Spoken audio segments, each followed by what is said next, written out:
this is the Big Kick. This is by Sizzix. We're continuing tonight to do the embossing month and texture, and that includes embossing folders and also die cuts that I'm going to be talking about tonight. So this is the machine that I'll be using. They do have electric versions, meaning that you can just push it and it'll pull it through automatically, and I don't have one of those. There are also die machines that do the cutting for you with a blade, and I'm not going to be demonstrating that, even though I do have one of those. But this is what I'm going to be using, and there are a bunch of different versions, like I said, but all of them are, have similarities to this. So this one comes with basically a plate that feeds through, and I did actually dismantle it. I don't know, for those of you who saw my first introduction, this was connected together, so it opened and closed like a book, like you just flip one of the shims, the pages. And I took them apart because they're so big that it just wouldn't really work to show you guys. and it does take up a lot of space, because this would actually be sticking out this far if I opened it. So I took them apart, but it normally does come connected, and some of them come connected and some of them come separate. But how it works is, this is basically a press. So you have to feed, you're going to be feeding things into it, and it has to have the right amount of pressure. So depending on what you're feeding into it, you need to change up the recipe, if you will, of how the base, the shims, the plates, and all of those things. And every machine is going to be a little bit different in how that works, because if you don't have the right pressure, it's not going to achieve the result you're looking for. And this machine not only does embossing, which is just putting an impression in the paper, but it also does die cutting. So of course and depending on the thickness of the die materials or the embossing materials, you need to use a different recipe. So these plates show you, like this plate can accommodate these texture plates, which I have. I can show you what that looks like. And that looks like this, and it has a different texture on each side. And with these, you do actually use a rubber mat. It's almost like a mouse pad, and that will basically push the pattern into the paper just using one plate. And I did show that on the introduction, so I'm not going to show that again just because we have so much to do. But so that's what this is showing, but it'll show you exactly what you need. It's the texture plate, the paper, the rubber mat, and then this top plate, which is this black one. So it actually gives you all of the ingredients you need, and that's really handy. And a lot of these do actually have those right on the machine, or else they'll have a little guidebook, or else they'll have something online. Now, the next layer that you would have on this, if you folded it over like a book, is this one. And this also can work with this texture depending on the thickness of the paper. So, and it can work with that. It can work with thinlits. It can work with inkets. I've never heard of those, but that's just another, they're all proprietary. And then there's these little die cuts that have kind of a little, they're thin, but they have a little bit of foam. So depending on what you have, it'll tell you what to use. This is a picture of an embossing folder. So this is the level that I would want if I was using an embossing folder. Now this is the next level, and this is for some thinlits and framelits. So this is for the thinnest product that I would use. These are die cuts, and so you have the thickest shim. So that's basically the base, and then the first shim and second shim. Now I've actually added some of my own shims that I've made, because sometimes I might have a weird thickness of material and I need more pressure, or I need less than what this can do. So I need to adjust a little bit. So I have one that's just an acetate piece of paper. You can use cardstock or anything like that. And then this is a laminated cardstock, so this is a little thicker. So I can just add whatever shims I need in order to get the right thickness. So if you're having problems with it, either doing too much or too little, you can always adjust exactly how you need it. And I just wanted you to be aware of that, because sometimes people try it and then it's like, oh, that didn't work. It cut my paper. It was supposed to be embossing. That means you have too much thickness on your base. And if it's not enough impression, then you don't have it thick enough. So you can just adjust as you need to. Now, that's the tray that comes with it. In addition, it comes with these plates, and these are actually the cutting boards, the cutting plates, the cutting pads. And sometimes people will have one that's the top plate and then they only cut into the bottom plate. So you can see all of those marks are the blades cutting into it. So that's what you're supposed to do with these. But you could have one that's clean on top, because sometimes this texture can imprint onto paper if it's really pushing down, especially if it's delicate like foil. So it's not a bad idea. I'd probably do that in the future. If I had another set, I would just keep one for my cut side and one for my clean side. And then in addition to that, I bought a separate magnetic platform. And this one is actually like it says, magnetic. And this is actually for the Big Shot, but it's basically the same thing. This is Big Kick, Big Shot, very similar. And this is by Stampin' Up, and I got it years and years ago, but there's are the framelets and the edgelets. And what it does is it actually holds the metal dies in place. So it actually is a magnet that kind of, you can put this on top of the paper and then it kind of holds it in place, and so it doesn't move around. So it's just a little helpful. So whenever I'm doing the thin die cuts, I always use this because it's handy, unless I was doing a larger project, which I don't have any larger ones. So this like longer ones is what I'm talking about. So this works pretty well for all of my thin die cuts. Now, I'm talking about thin die cuts because there are also thick die cuts, and I will explain and demonstrate those in a little while. But I want to start with embossing, and all of it will make more sense. But I just wanted you to have a general tour of the device I'm using. So for general embossing, I don't need this top one. I just need this one. And what an embossing folder looks like, and I did show this before, it's basically two-sided. So I showed you the texture plate, and that just has texture on one side. This actually has a design on both sides. And one side is going to feel more textured of the design. Like it's going to, I think of it as like outy. So it's more embossed of the design. The design is raised from the surface. And then on the other side, it's debossed, or the innie, and allows the paper to fill into the design pattern. So it basically pushes the paper from this side into the recesses on this side. So both sides have texture, so you can see that. How that basically works, I'll just do a little bit of a demo, is you take your paper and you put it into the plate, and you want to adjust to make sure, you know, it's got the pattern where you want it, that the paper's straight and all that. And then once that is straight, you put one of the cutting plates or cutting pads. Think of it as like bread. Like this is the bottom of the sandwich.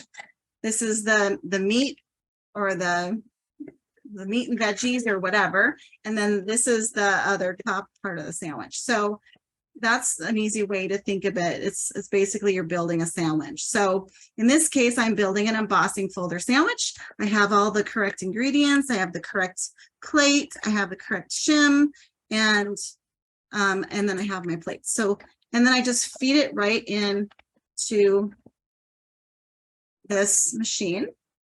And I usually run it forward and back just to make sure that I have a good imprint. And then when I open it up, magically, you now have an embossed paper. One little tip is if you do find that your paper tends to crack, it could be that you're in a dry area. I'm in a very, humid area. So my paper, I haven't had any problems here, but when I lived in Minnesota, I did. Or maybe the paper's just delicate or brittle, but you can just spritz it with a little bit, just mist it with some water on both sides, and that'll soften the fibers a little bit so they're more flexible, and then you won't get that as much. Now, this particular embossing folder comes with a matching stamp, and you'll see a variety of combos in embossing. So nowadays they have what's called 3D embossing. This is just 2D. The 3D embossing essentially looks very similar to this, but it has different levels of embossing. So it might have this deep embossed, but it might also have like a shallow embossed design as an accent. I don't have any of those to show you, but it might be like a flower, for example, or leaves with the veins would be a lighter emboss, where the actual leaf itself would be a deep emboss. So those are called 3D embossing, and I don't have those. They also now make embossing folders that have a die cut that's included with the folder. So it actually cuts and does the embossing at the same time. So again, I don't have a sample of those, but I just wanted to share that so you're aware of what's on the market these days. And then this is an example of a matching stamp. See, the pattern on the stamp matches the pattern on the die.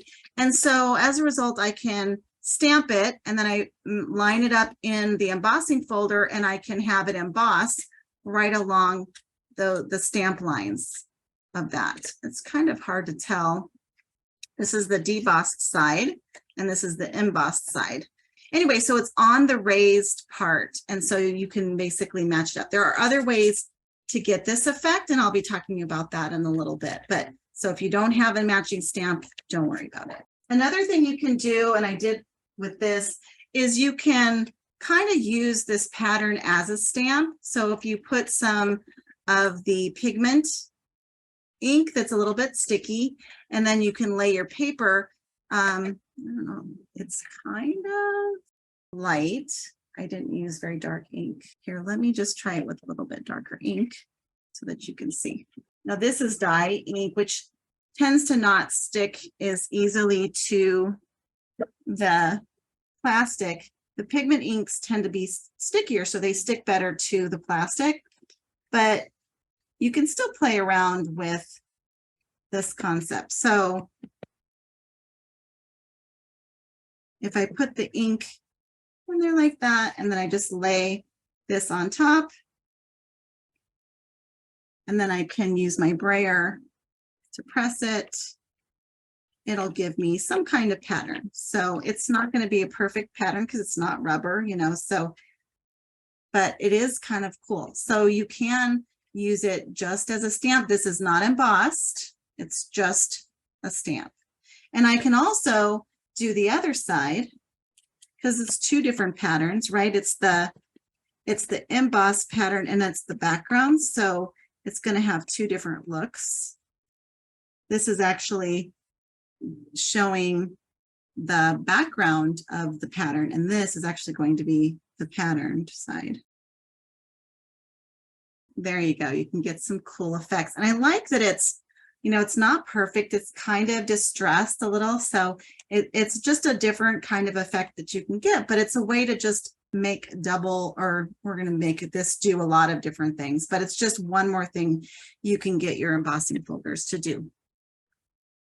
And you know me, I like to make everything, work for its space that it takes up in my house. I'm going to talk about 5 primary techniques, and then there's different effects you can get with those different techniques. So I just want to go over each of those because I didn't want to miss something. And there are a million more things out there that probably I'm not even talking about. But I just wanted to cover the things I thought were the most important for you to know if you're new, or maybe you've been doing it and you're just not aware. So this is an example of an embossing folder that it really only can be used on the embossed side, right? Because it has writing. So it's really just an emboss. But the cool thing about this one is you could do the card base and you have a card in one step. And this was great when I was job hunting. I had some really nice vanilla cardstock that I just created these very elegant thank you cards, and I could make as many as I needed to, and very quickly make my own card to give. So that's a really, fun, quick way to make your own thank you card. Or if there's, birthday ones, there's lots of different ones. And whether or not my particular ones are out on the market, there's going to be something similar to these. A lot of mine are old, so I wouldn't expect them to be on the market, but there's going to be something that's similar because the idea hasn't gone away. And then I talked about how one side is the embossed side. So one side is raised, and I'm liking this. I'm liking how the white balance is working. I don't know if it's just because I'm not using white, but I feel like my detail is much better. So one side is raised, you can feel it's bumpy, and then the other side is debossed or recessed from the surface. And you can use either side.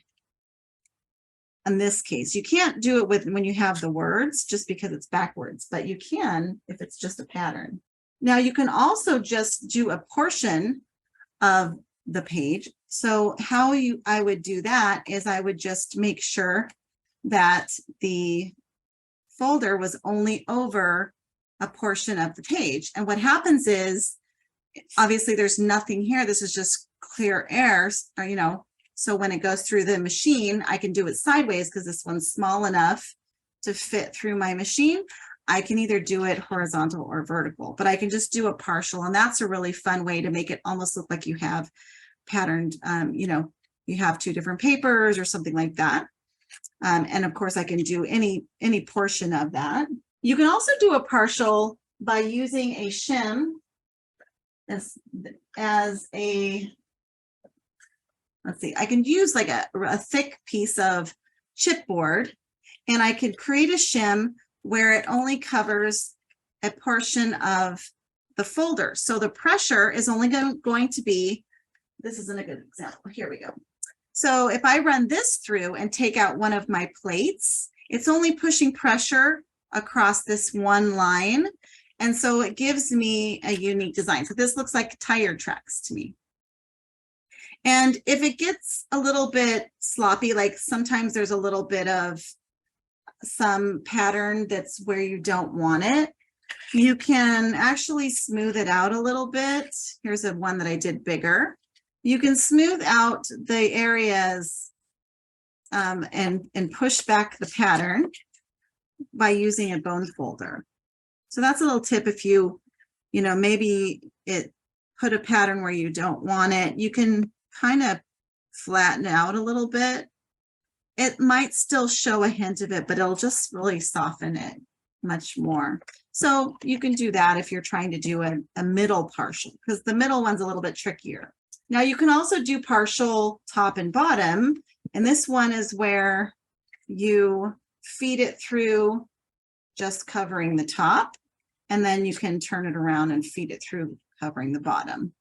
So then you have an open spot here in the middle, and that's maybe you want a sentiment there or something like that. And this is the folder that I used to create my own paper with some toilet paper, but then I realized this pattern looks very similar to a lot of toilet paper, the embossing on toilet paper to start with. So I redid it on different because this was actually floral and stuff before. And so this is very different than the original one, but I thought, oh, this actually looks like the quilting on regular toilet paper. And then I used some spray inks, some shimmer inks to color it. But I'm going to show you another example of that. I just thought that was funny after looking at it. Another option you can do if you have white core paper. So what that means is if you look from the side, you're going to see white. Now, quality paper typically is solid all the way through. It's dyed all the way through. So, and just because it's white core doesn't mean it's not quality, but it is a way that they can maybe save on some of the colorant. So sometimes you just have a white core, or maybe they made it intentionally that way. But what you can do is after you do the embossing, and I did it on part of it and I left this side normal. But sometimes what'll happen is it'll crack a little bit and the white will show through a little bit, even without doing any distressing. But you can also take a sanding block and just sand it down, and then you bring back the white so you can kind of create this distress look. And the one that I did that I posted online with the ice cream cone on the Facebook page, that one that's the technique I did to create the base. And then what I did is I also did an emboss layer over, a clear emboss over that. So I'll be talking about that a little bit too.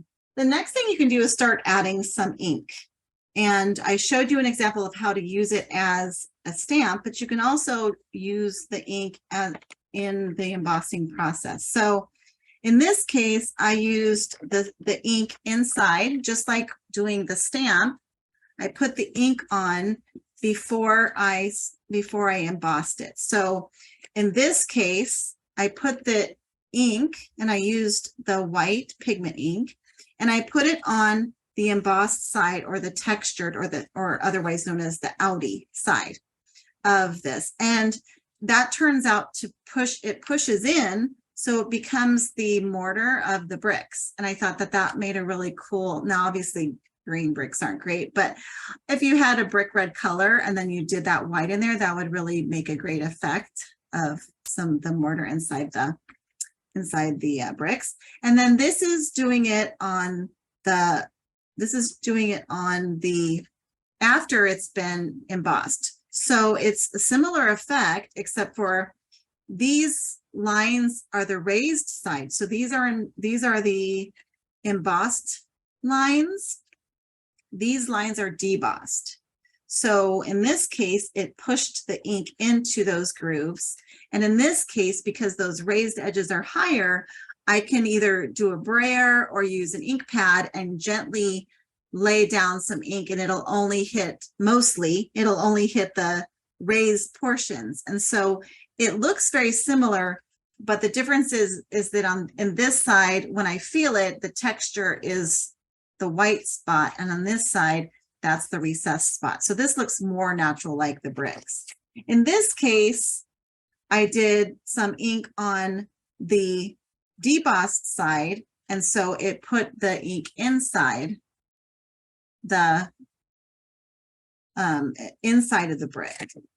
I didn't do anything on this side. This is just what it would look like normally. So in this case, this was the part that was pushing, that was recessed, and I put that on that side. So over here, and then it put some of that pigment on the inside of the bricks, but the mortar part is raised on this side. So anyway, the point is you can either put ink on the embossed side or the debossed side and get different effects depending on what you're trying to do. And after you emboss it, you can also put ink, just like I did on that one before. This I think illustrates it a little bit better. So this is the embossed or raised side. The pattern is raised. Now, obviously, on either side, there's part of it that's raised and part of it that's recessed, right? So it can be a little bit confusing. But usually there's the design pattern is what's raised. So this is supposed to be the design.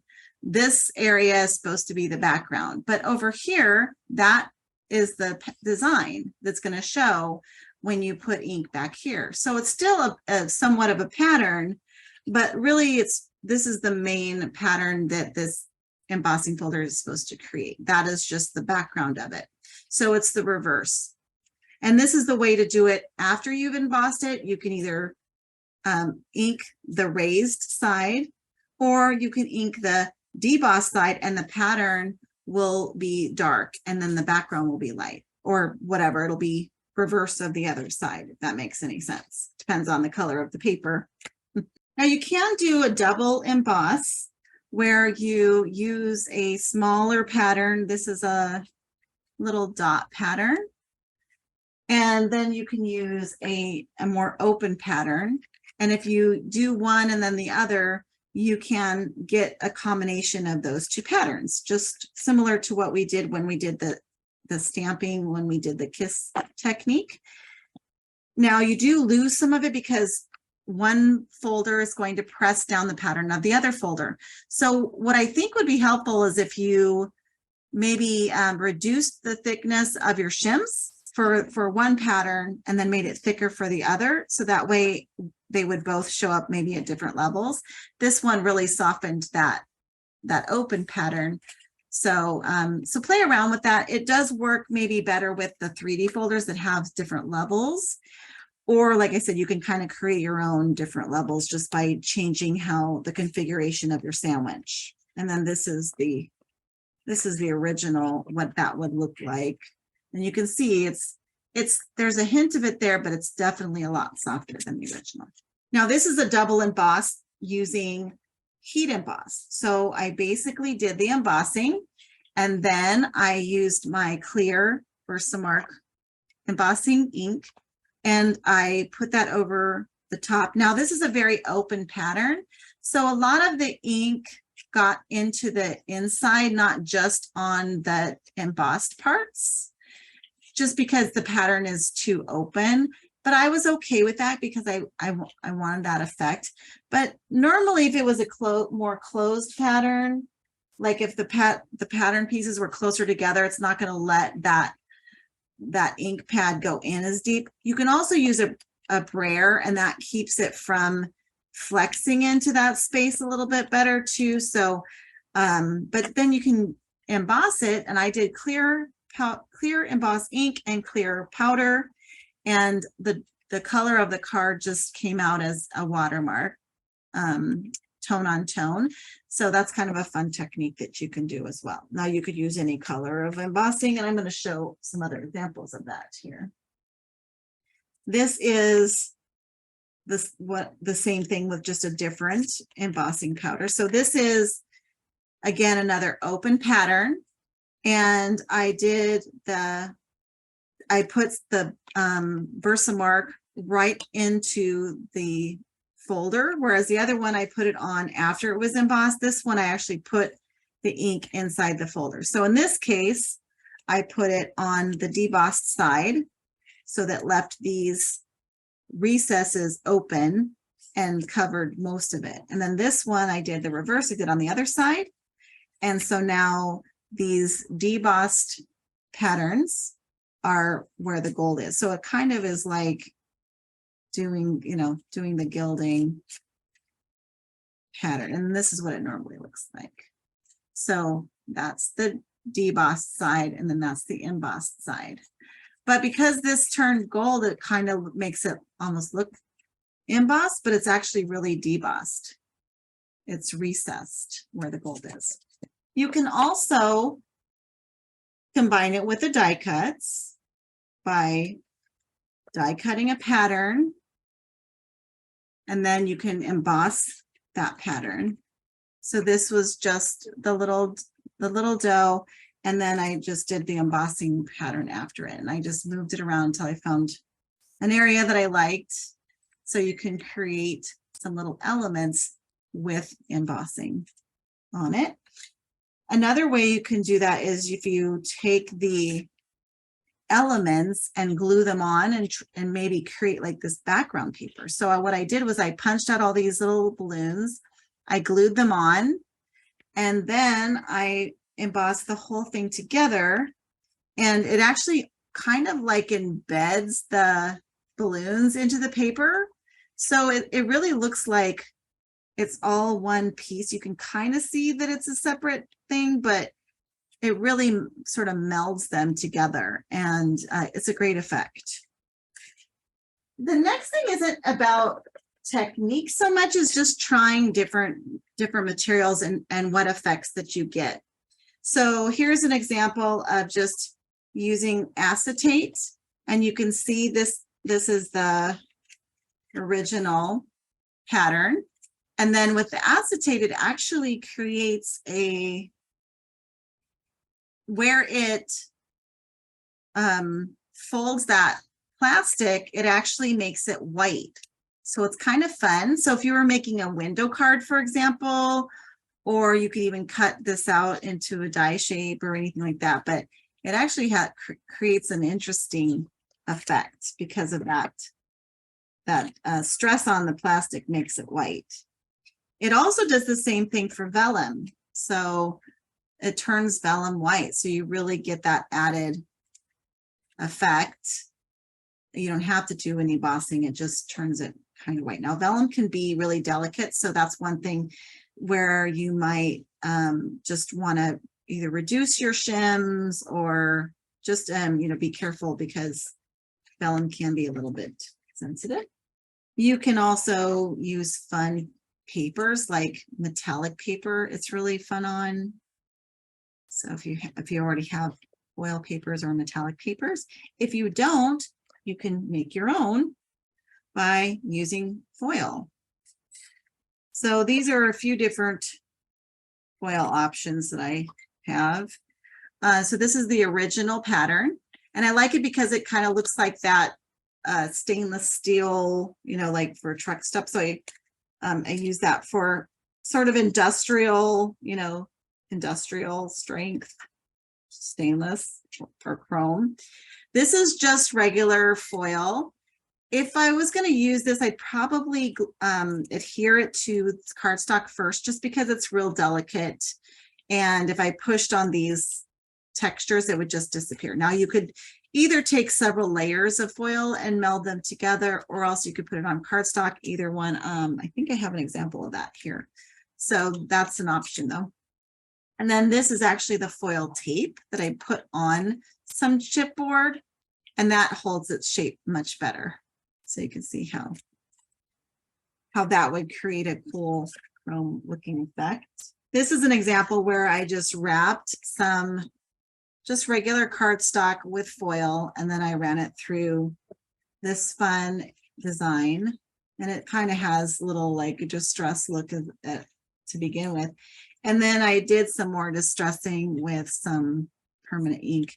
I think you could use of course, the alcohol inks, or you can even use the black gesso to kind of add more distress and things like that. So, but it'd be fun to play with. And then of course, I'll be showing this with the die cuts as well, but you can, with thin material, like a Coke can, you can do some embossing. Now, there were some spots where this pushed through, and again, that just has to do with adjusting my shims. It doesn't look bad. I mean, I only notice it if I look through I can see some light areas through it, but isn't that fun? So what a great effect to add to a mixed media project or whatever. And the acrylic gel mediums, I think will work fine as far as gluing those down. That one additive that helps with non-porous, attaching non-porous things would be a good thing to maybe add to this.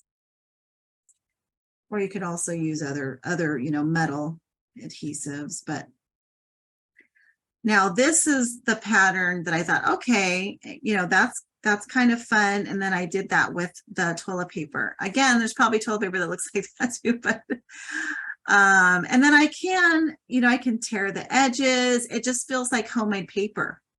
Let me bring this down and see if I can. There we go.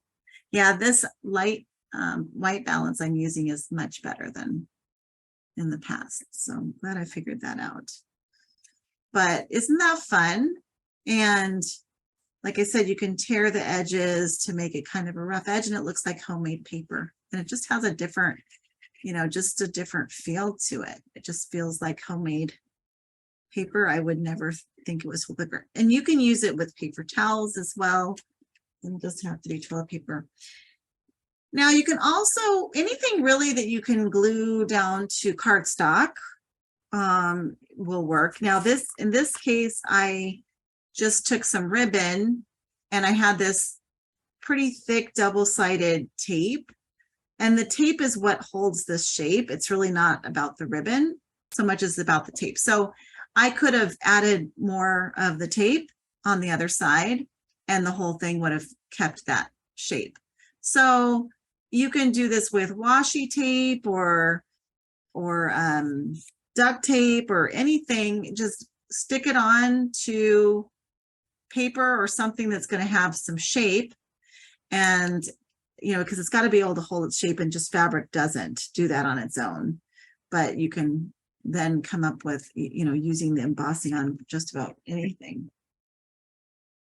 All right, so that is a lot about the embossing. And the card that I want, I'm going to show you some cards now that I've used some of the techniques on, and I will be demonstrating with this particular die. I mean, this particular embossing folder. So this is one of my favorite embossing folders. And so this is what the die looks like. It's very large, so I can do a pretty good sized paper with it.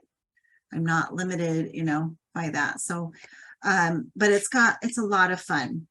So this is one of the cards that I made, and I will demonstrate. And this was using that, you know, where I put the ink inside the folder.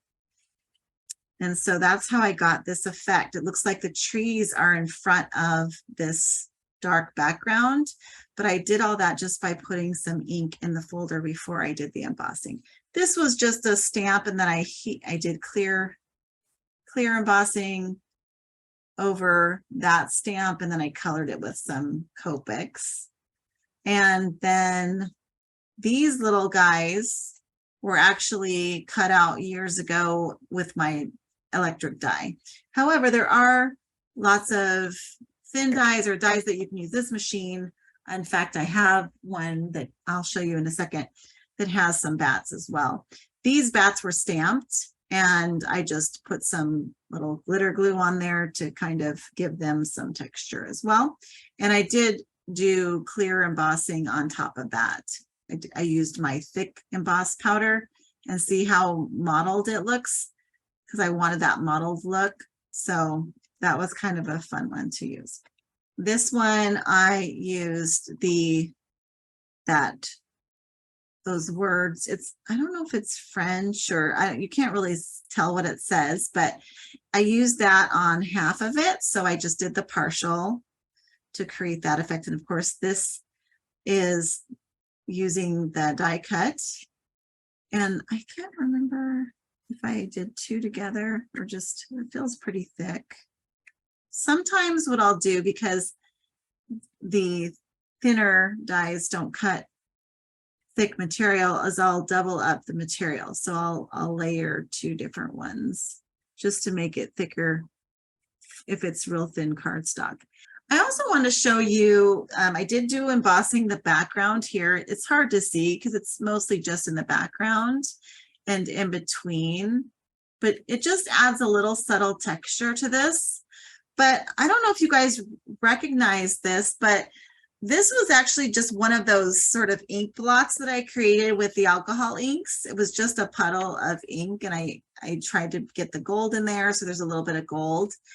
And there was this spot that I dripped some plain alcohol on, and it moved all the pigment away and created this open spot. And when I looked at it, I thought that looks like a little, you know, a little face. So, or it didn't have the face on there, but it looked like a spot for a face, and that looked like a little snow hat. Maybe they're kind of bundled up. So I actually just added the little face. It even had this little nose ridge and little hair in there. And all I had was these little eyes and the dots for the nose and the mouth, and created a little snowflake figure. But anyway, so that was kind of fun.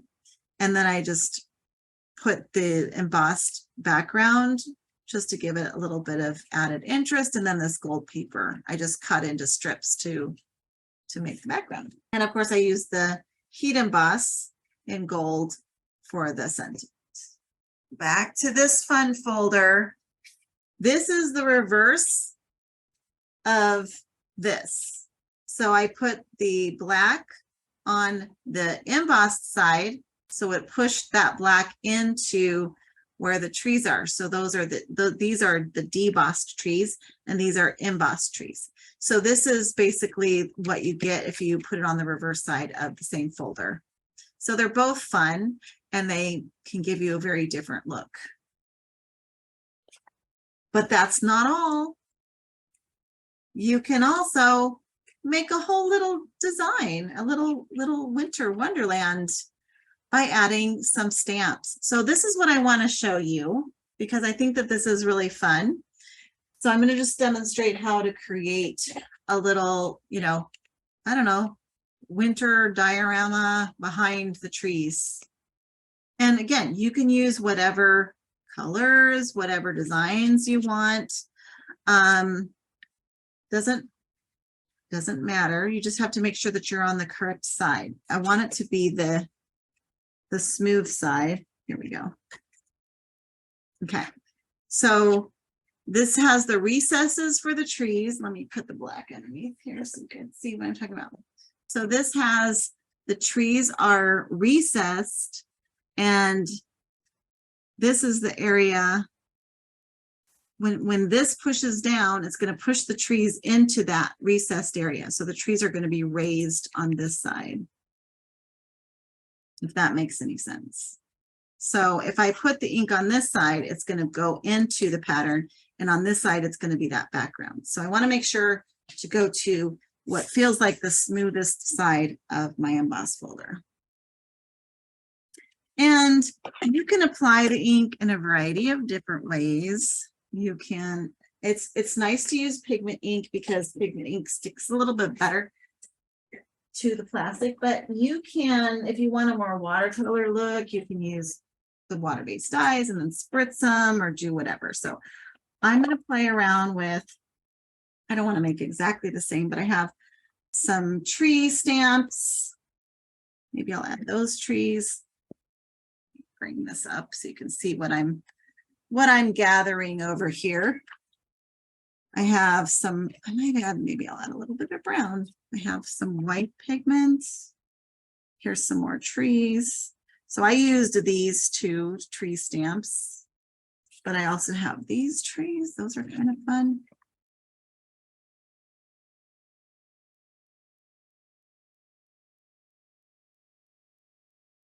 I think for the sky, I'm going to put a little bit of this brilliance blue. Now, one time I did it backwards where I had it upside down. So I'm just making sure that I'm looking at the trees going up because I did it reverse and I thought, oh, the trees are upside down. So, you know, make sure you got it going. The branches go up to the sky. They don't go down, just so you know. Now I can just scribble it right on there. However, just kind of make it look real organic. I could incorporate, you know what, I'm going to try, this is not pigment ink, but I like this color. So I'm just going to see if I can pop that in maybe as like a sunset here.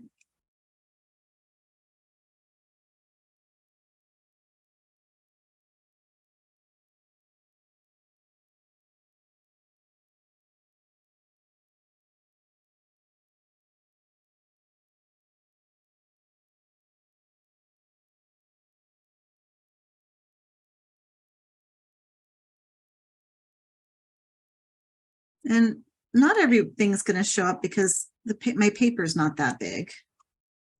I'm just kind of plopping stuff in.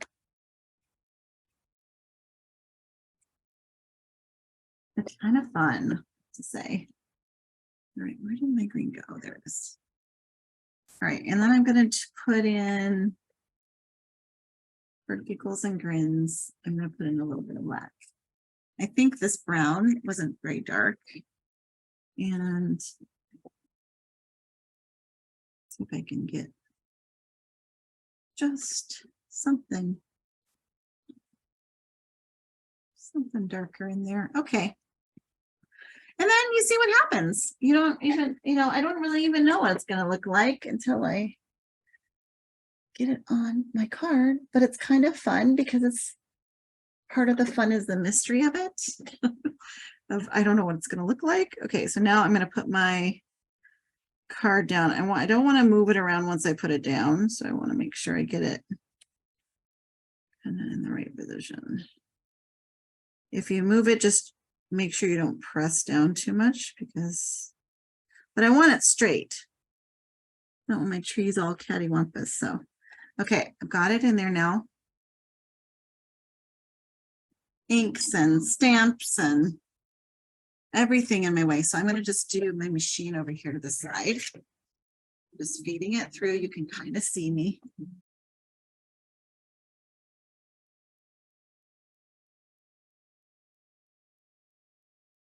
So you can definitely see a lot more of the tree line in there. Not sure if I love the black. I think I probably would skip the black, maybe do like a dark navy or something like that. But I do really love that, the added sunset color. So I play around with that. And I didn't get it over here. I didn't get any ink over there. So it's this almost looks like water down here. That's kind of fun. So as you can see, you can have a lot of fun with any of your designs that are kind of like scenic like that.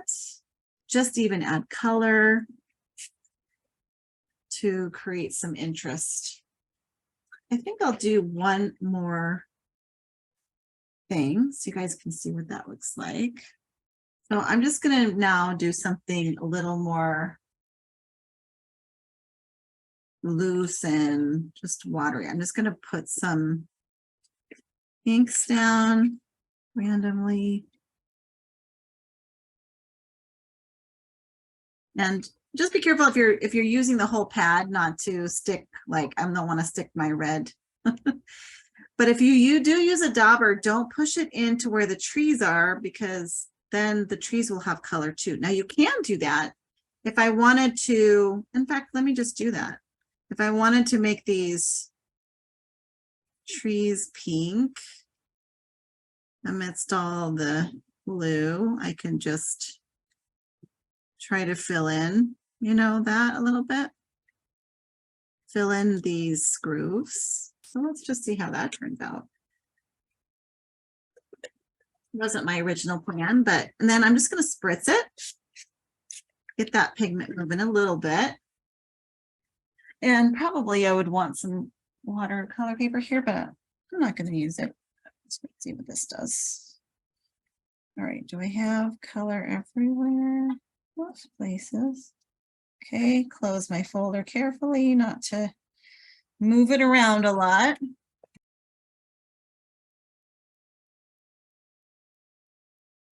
And you can think of it as a exercise equipment too. So that's why I like this machine, because you can say, oh, I'm gonna work on my arms. Okay, so that's kind of fun. There we go. Isn't that fun? So you can play around with what you put inside. You could even take a little Q-tip and dab in some black. I mean, you could just play around with that and get lots of fun techniques or lots of fun effects. Okay. I could keep playing with that, but then we would never get to the die cut. So I better step away. Now, don't forget, and I did mention this before, that you can turn, just like those texture plates, you can turn any of the old school brass embossed templates into an embossed folder or embossed texture plate as well. All you have to do is just make sure that you use that rubber layer to push the pattern into the paper. And I did talk about that in the introductory class, and I demonstrated it. So you can check that one out if you want a refresher. But I mean, even just this is just a piece of plastic that I had, and I found the right recipe, and I just wrote it on here, what all I need in order to get, to create a cool textured snowflake. And I don't even know what this was. It's just something that I came across, honestly. So you can kind of turn anything that either is like a stencil. I even remember, you guys, that I also used this stencil and created that texture. It has to be a little bit thicker. The thinner the stencil, the less the paper is going to go through. But remember, I created that embossed shape with that too, and that's also in the intro class. So, so check that out.